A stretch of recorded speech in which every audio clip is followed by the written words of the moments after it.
Today, the largest open-weight AI model ever built becomes a file anyone can download. But the more interesting thing happened in the 11 days before that. Because while everyone was repeating the same 3 headlines about Kimi K3, biggest, cheapest, second only to Fable 5, a set of very unglamorous people were quietly running tests. 2 national safety institutes, independent cost analysts, engineers actually trying to load it. And the results came back one by one, and one by one they complicated the story. This is the sequel to our last deep dive, and it is not a victory lap for anybody. This is the week the evidence arrived. Welcome to AI Daily.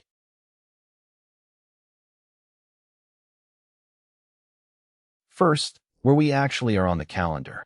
Moonshot AI released Kimi K3 through its apps and API on July 16th. A 2.8 trillion parameter multimodal reasoning model, the largest open-weight release anyone has attempted. The company then set a countdown. Full weights on Hugging Face at midnight UTC on July 27th.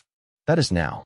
Which means the 11 days in between were something unusual in this industry. A window where the entire world could see a model, poke at it through an API, argue about it endlessly, and still not be able to open it up. 11 days of claims with no way to independently check most of them. That gap is where this whole episode lives. Then, on July 23rd, something happened that has genuinely never happened before.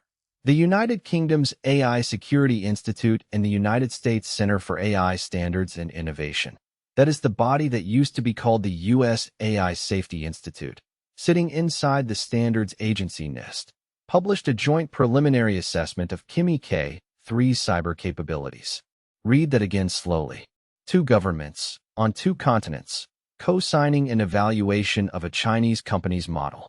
Not a think tank, not a vendor benchmark.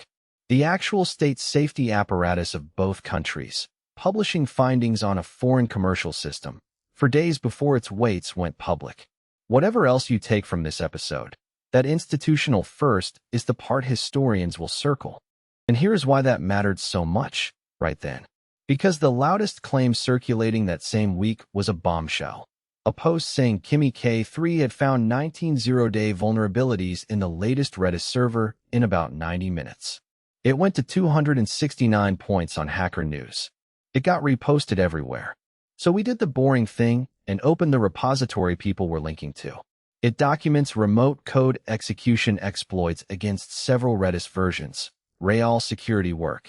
But there is no mention of Kimi K3 anywhere in it. No attribution to any AI system at all. We are not calling anyone a liar. The underlying test may well have happened somewhere. We are saying that as of today, the link does not show what the headline says it shows. So we are treating it as unverified, and we are not building a single conclusion on it.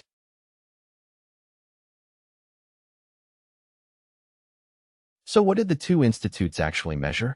2 things, and the design of them is worth understanding, because it is the difference between a vibe and a number.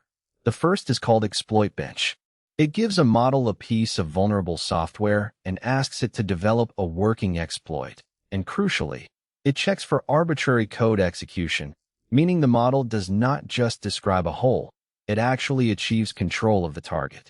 The second is a cyber range called the last ones, a simulated intrusion broken into 32 sequential steps, from initial foothold all the way through to the objective.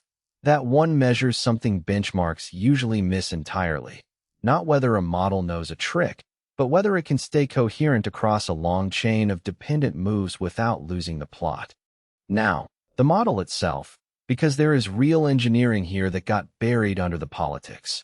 Kimi K3 is a mixture of experts' design, 2.8 trillion parameters total, but only around 50 billion of them activate for any given token. It is built on something Moonshot calls Kimi Delta Attention, a hybrid linear attention mechanism, paired with attention residuals, which is how you keep a 1 million token context window from becoming financially absurd. And the claim the research community actually found interesting was not the parameter count. It was efficiency. Moonshot says K3 delivers roughly a 2.5 times improvement in overall scaling efficiency over Kimi K2. That is the number that should worry a competitor because it is about getting more capability out of the same compute, which matters enormously if your access to the best chips is restricted. And now the reality check that almost nobody put in a headline. Open weights do not mean you can run it. The native 4-bit release is roughly a 594 gigabyte download. But downloading is the easy part. To actually serve it, those weights need to sit in fast memory. About 1.4 terabytes of it at 4-bit precision and around 5.6 terabytes at 16-bit before you load a single token of context. One analysis puts that at roughly 1880 gigabyte accelerators just to hold the model, or one of the newest 8-card nodes at 192 gigabytes each, which barely fits with nothing to spare. The binding constraint is not raw compute. It is memory capacity and bandwidth. So yes, it is free. It is also, for almost every individual and most companies, completely unrunnable.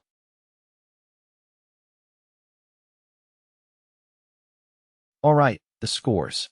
On Exploit Bench, Kimi K3 succeeded on 32% of exploit development tasks. GLM 5.2, the previous leading open-weight model, managed 24%. Frontier US models averaged around 49%. But the sharpest line in the whole report is this one. On arbitrary code execution, Kimi K3 succeeded on 0 out of 41 samples. The most cyber-capable models achieved it on 20 out of 41. 0 versus 20. On the 32-step cyber range, K3 reached step 17 on average. Leading US models reached step 28.5. GLM 5.2 reached step 11. K3 did complete the full scenario once, in one of 10 attempts, inside a 100 million token limit. The Institute's own summary. Kimi K3 performs significantly below the most recent frontier cyber-capable models. So the scary version of the story is wrong. But before anyone relaxes, here is the sentence that should be pinned above every desk in this debate. Quote, Kimi K3 safeguards did not prevent it from attempting cyber exploit development or offensive cyber operations during the evaluations. It did not refuse. It tried. It was simply not as good at it. And there is an asymmetry buried in the methodology that makes this sharper. The US closed models were evaluated with their safeguards deliberately switched off to measure maximum capability. Kimi K3 was measured as shipped. So the comparison is between an American model with the brakes removed by researchers and a Chinese model that had no brakes worth removing. That is not a capability gap. That is a governance gap. Now the third claim that took damage this week. Cheap. That framing dominated the first round of coverage, and it does not survive a careful look. Yes, the list price is $3 per million input tokens and $15 per million output. But list price is not what you pay. You pay per task, and K3 has an always-on thinking mode and a reputation for being verbose, which means more tokens and more time per job. One independent cost breakdown published this week found that against the top OpenAI model, K3 comes out only slightly cheaper per task on a standard intelligence index. Against its own countrymen, it is worse, roughly double the cost of GLM 5.2, and on the order of 20 times the cost of DeepSeek v4. The cheapest model in this story is not the Chinese one. It is a different Chinese one. And on the markets, strictly for the record and with zero investment advice, through the close of July 24th, none of this registered as drama. NVIDIA finished at $206.84, down about 0.9% on the day, but up around 2% over 5 sessions. Alibaba closed at $112.14, down roughly 1.7 on the day and about 2.5% on the week. Microsoft was essentially flat at $381.70. That is the pattern worth noticing. A story that generated a White House accusation, a 2 government safety report, and a global news cycle produced almost no visible move in the prices of the companies supposedly at its center. Narratives and markets are not always on the same clock.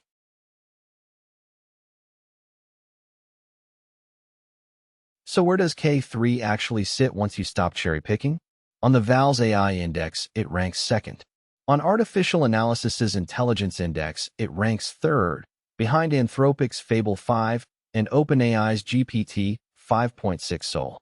The analyst Nathan Lambert, who tracks open models more closely than almost anyone, calls it the strongest open model ever released, and then makes the observation that actually matters. The gap between the best open model and the best closed model, he estimates, has compressed from 6 to 9 months down to something more like 3 to 5. That is the trend line, not any single score. And Lambert frames the consequence bluntly. Strong open weights massively reduce the margin potential of the closed labs, which constrains exactly the reinvestment those labs need to stay ahead. But there is a second scoreboard that got almost no attention, and it may be the more important one: what the models are trained on. On June 30th, Matewan open-sourced Longcat 2.0, 1.6 trillion parameters, pre-trained on over 30 trillion tokens, on a cluster of 50,000 domestically produced chips. No NVIDIA. Separately, a consortium including Huawei completed full parameter post-training of a 1.6 trillion parameter DeepSeek model on more than 1,000 Ascend 910C chips. Now hold that next to the accusation aimed at Moonshot, because the claim from Washington is that K3 was trained on smuggled American silicon, which, if true, would mean the flagship Chinese model is the one that still needed NVIDIA, while the models nobody is shouting about are the ones that did not.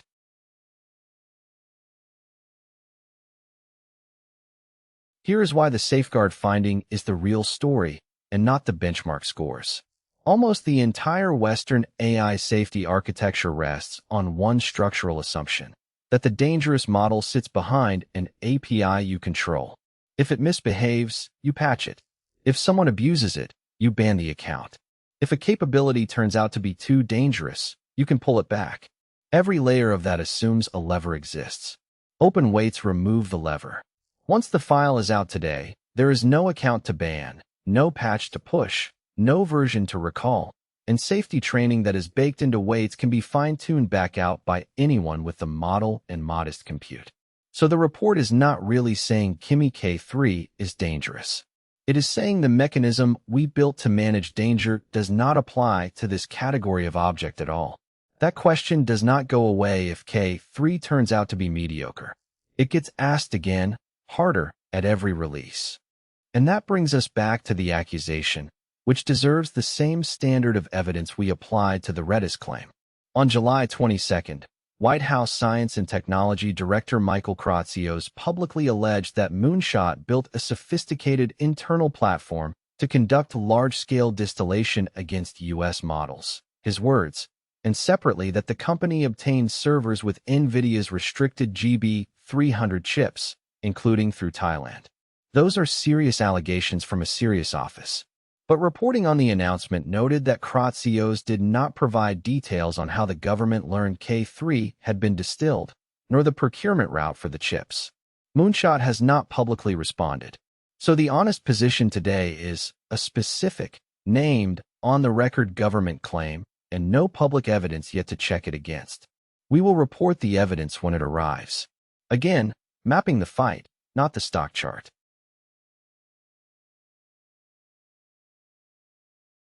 So what do we watch from here? For things. 1. The download itself. Today, the weights become checkable, which means every claim in this episode, including the institute's, becomes independently reproducible for the first time. Watch for the first outside replication, and watch whether the published license is as permissive as promised. 2. Whether UKASI and KSI follow their preliminary assessment with a full evaluation now that they can test the raw weights instead of a guarded API. 3. Whether any evidence is ever produced for the distillation and GB300 claims, with US-China AI talks reportedly scheduled for September as the deadline that matters. And 4. The quiet one. How many organizations actually stand up 1.4 terabytes of memory to run this thing? That number, more than any benchmark, will tell you whether open weights at this scale change the world or just change the conversation. That is your AI Daily Deep Dive.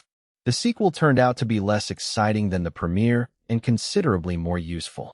The biggest open model on Earth is real, It is genuinely strong. It is not the cheapest thing available. It is not a cyber superweapon, and it is not something you are going to run on a desktop. What it is the clearest test yet of whether a safety system built entirely around gatekeeping still means anything once the gate is gone. Today we find out what the world does with the file. If you want the follow-ups as the evidence lands, subscribe. We go through the sources so you do not have to. Nothing here is investment advice. See you tomorrow.